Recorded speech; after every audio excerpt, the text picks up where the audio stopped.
继续来看，行政院长杜英泰针对立法院通过的财政收支划分法歪附属，也就是歪签名确认，引发到在野党的炮轰。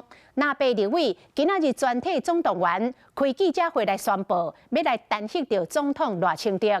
国民党团的总调鲍坤基痛骂赖清德是怪兽总统，国会已经无法度甲监督。那民进党的立委庄家彬是来反呛，讲这个宪法的法庭已经瘫痪，无法度运作。那被针对弹劾只是画画的尔尔。反帝制、反独裁、反专制。立法条法口号，若被立委伫议员外口全体总动员，主要就是要弹劾总统赖清德。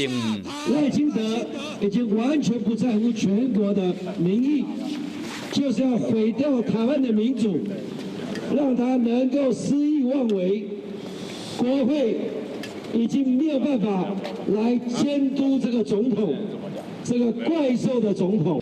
鲍坤基一项一项地控诉赖清德场面真大，还有准备大型弹劾文的砍棒。若要联手要弹劾赖清德，拍算伫23庭事委员会正式提案，并且列入26个院会议程，讨论未来召开专院委员会、公听会等等，拍算1个月后要送到院会表决。总统府冇回应。在野党所采取的这2项大动作，其实恰恰好足以证明，在宪法上，立法院是有手段可以对行政院长和总统进行制衡的。那么，这没有所谓行政滥权。是讲要弹劾总统无遐简单，首先就要全体一半以上的委员提议，也就是57席。若要加合作的无党籍立委有62席，提议部分无问题。不过决议需要全体2/3以上，这有较困难。就算真正通过决议进入宪法法庭的审理，大法官同意人数尚无爱9个，即马敢若8个人尔，根本就未成功。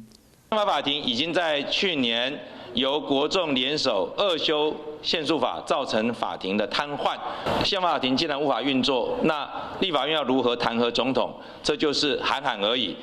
民进党批评若要朝野对立愈来愈严重，为杜英泰宣布再违法无要附属以后，一连串的政治的攻防拢无算。Hello， 我是林仙怡。想要抢先掌握最及时的新闻资讯吗？赶快订阅、按赞、开启小铃铛，锁定华视新闻 YouTube 频道。